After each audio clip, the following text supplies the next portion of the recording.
All right, let me just get this out of the way. You are Simon Jarrett, correct? Right. Toronto, Canada, Munchie. Born 1988, July 16. Right. Flat neurograph, version 6. Good. All files in order. Will this hurt? It's just a scan. It'll hurt about as much as getting your picture taken. Indians thought cameras would steal their souls. Is that so? Well, let's hope they're wrong. Ready? Say cheese.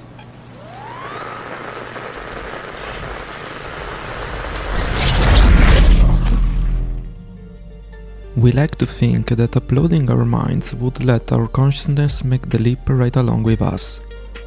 But what if machines don't move us at all? What if they just duplicate us? It's a chilling thought when an algorithm mimics you to perfection, forcing you to wonder whether the copy inherited your soul or if it's just playing a part. Because the real nightmare is realizing that while form can be cloned endlessly, consciousness remains entirely, tragically alone. For years, a certain haunting question continues to linger long after the credits roll on SOMA. What makes the real you actually you? We step into the rusted, claustrophobic corridors of PATHOS-II, deep at the bottom of the Atlantic Ocean, expecting a standard sci-fi horror story about killer robots or mutated monsters. But SOMA delivers something far more terrifying. It doesn't scare you with jump scares in the dark, it scares you with pure existential dread. Long after you finish the game, the atmosphere stays with you, because SOMA isn't just a grim look at a collapsed world, it is a chillingly accurate mirror of the philosophical and technological dilemmas we are beginning to face today. It asks a question we are dangerously close to having to answer in real life. What happens when consciousness can be copied?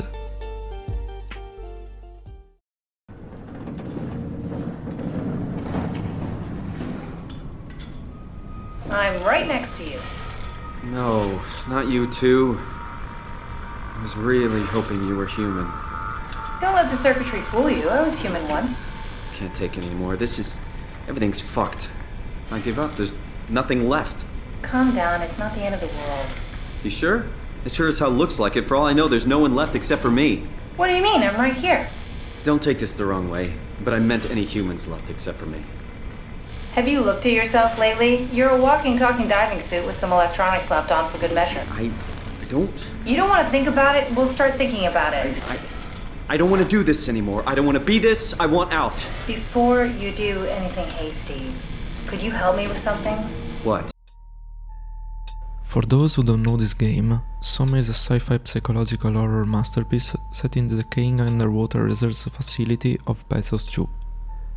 Following a catastrophic comet impact that wiped out all life on Earth's surface, the last remnants of humanity survived inside the sealed metallic structures. However, they are not alone. The facility is overrun by erratic robots and terrifying biomechanical monsters, all of them clinging to a distorted version of consciousness. SOMA strips away traditional horror tropes, replacing them with a profound existential mystery. When technology can preserve your mind, what does it actually mean to be alive? To understand this quiet horror, we look at Simon Jarrett in 2015. Simon suffers of traumatic brain injury, agrees to an experimental brain scan, and suddenly wakes up nearly a century later in a decaying underwater facility. He is inside a diving suit, his voice sounds mechanical, and he initially believes he has miraculously survived his brain tumor. But the truth is like a physical blow. Simon didn't travel through time. His scan from 2015 was simply loaded into a corpse-like body of PATHOS-II. The original Simon died in a hospital bed in Toronto decades ago.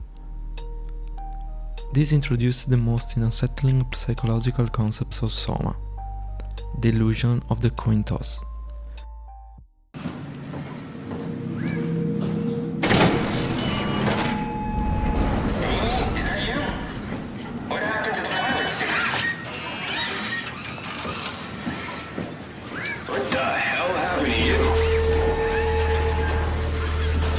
What are you? Are you blind? It's me. Calm. Carl Semkin. Wrangler? Any of this sound familiar to you? No, actually. Well, thanks for being so helpful. It's not like I'm knocked out on the floor or anything. Are you human? Shit, did my body give it away? I try hard to stay a mystery. Yeah, I'm human. Are you? My name is Simon. Do you know anything about this place? Oh, you knew. That makes this slightly less weird. Look, I'm obviously hurt.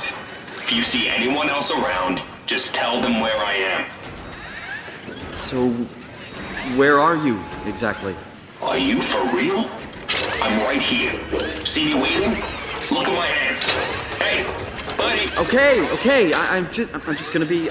I'm not seeing it. I see a machine, a robot talking. What the hell are you looking at? I'm here. See? Okay.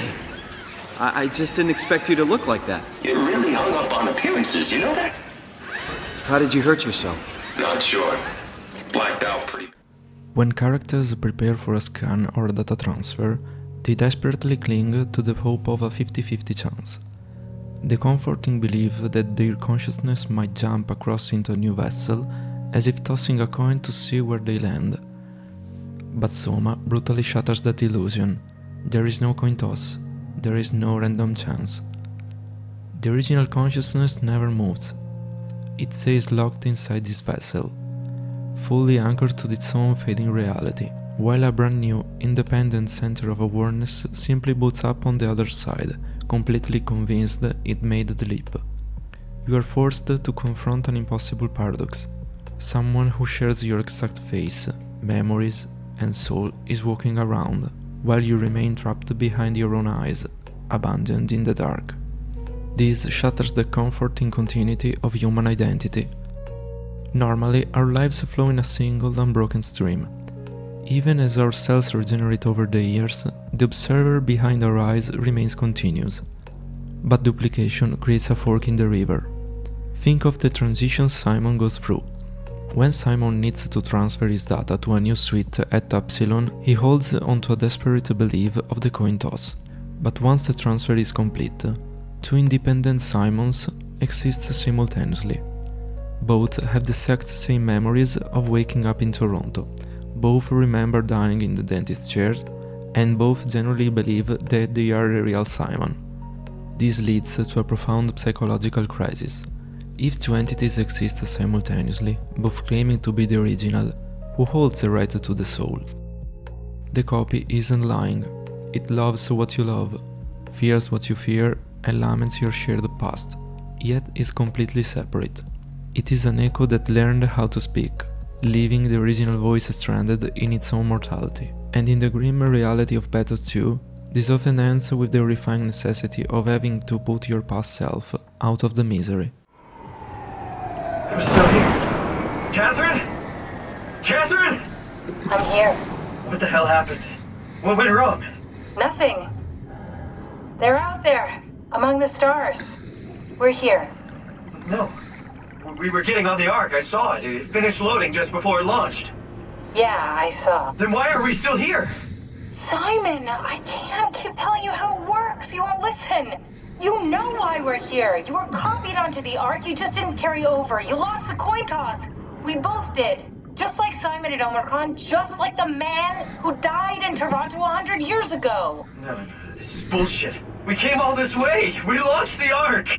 I know it sucks, but our copies are up there. Catherine and Simon are both safe on the Ark. Be happy for them. Are you crazy? We're gonna die down here with those fuckers living at large on a spaceship. They're not us. They're not us. I'm sorry you feel that way, Simon. I'm proud of what we did. We made sure that something of the hundreds of thousands of years of human history survives, that something lives on. No. Fuck this. Fuck this. Fuck you. Fuck you, Catherine. You. This brings us to the ultimate tragedy and emotional climax of SOMA, the Ark. As humanity faces total extinction on the surface, a group of scientists builds the Ark, a digital paradise launched into space on a solar-powered satellite containing the scanned minds of the last human beings. It is supposed to be salvation, an eternity free from pain, decay and death. Yet, SOMA's endings pulls the rug out from under us, with brutal elegance, exposing the ultimate flaw of the coin toss delusion. Simon boards the final pilot seat, hooking up his Omnitool to upload the last copy onto the Ark before it fires into orbit. He truly believes that when the launch sequence finishes, his consciousness will magically board the satellite and he will look out at the digital stars. But when the launch succeeds, Simon finds himself still sitting in the pilot seat at Omicron, staring at the darkened walls of the facility, entirely alone. The copy made it to the Ark. Simon did not. High above the dead Earth, the digital simulation of Simon on the Ark wakes up, looks out at the gorgeous digital horizon and rejoices, thinking he beat the system. Meanwhile, the structural gel-based Simon is left behind in the pitch-black abyss of a dying planet, facing the cruel, inescapable reality of the truth. Consciousness cannot be teleported, only abandoned. So why does SOMA still haunt us? Why is it more actual now than ever? Because we live in an era where artificial intelligence is learning to mimic human thought, voice and personality with terrifying accuracy.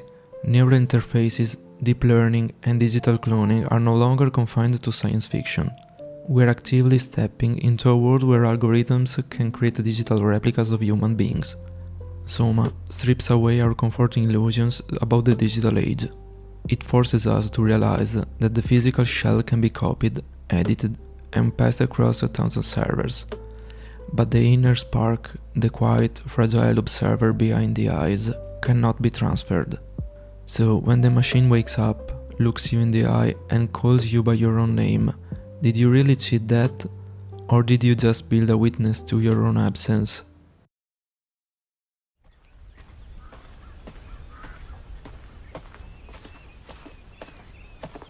Catherine?